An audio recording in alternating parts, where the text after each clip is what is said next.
O devocional de hoje se chama Barulho Estranho, 7 de abril, quarta-feira. Ei, o que é isso? Piu, piu, piu, piu. Shhh! Brian levou o dedo aos lábios enquanto Jefferson e ele se aproximavam do som. O que você acha que é? Sussurrou Jefferson. Não sei, mas vamos descobrir, sugeriu Brian. De repente, ele tirou um galho do caminho. Veja! Embaixo dos arbustos estava um filhote de pássaro encarando os dois gigantes que o encontraram. Piu, piu, gorjeou. Ah, não! Ele deve ter caído do ninho, disse Brian.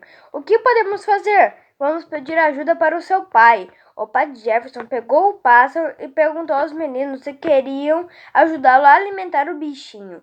Claro, você acha que ele vai sobreviver? Perguntou Jefferson. Bem, este filhote é uma criatura de Deus e está nas mãos dele, mas faremos questão de lhe dar bastante comida. E foi assim que fizeram. O passarinho cresceu cada vez mais.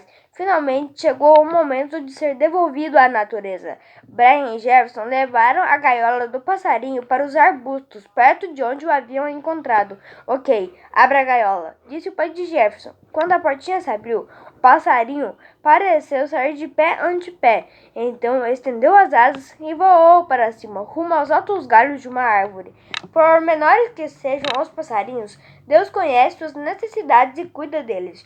De que forma ele faz o mesmo por você? Deus também pode usar você para suprir as necessidades de outra pessoa.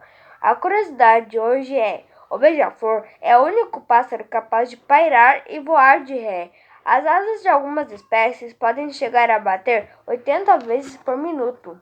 O verso de hoje é: observem as aves do céu, não semeiam, nem colhem, nem armazenam em celeiros. Contudo, o Pai Celestial as alimenta. Não têm vocês muito mais valor do que elas? Mateus 6:26. Deixe seu like, se inscreve no canal e até o próximo devocional.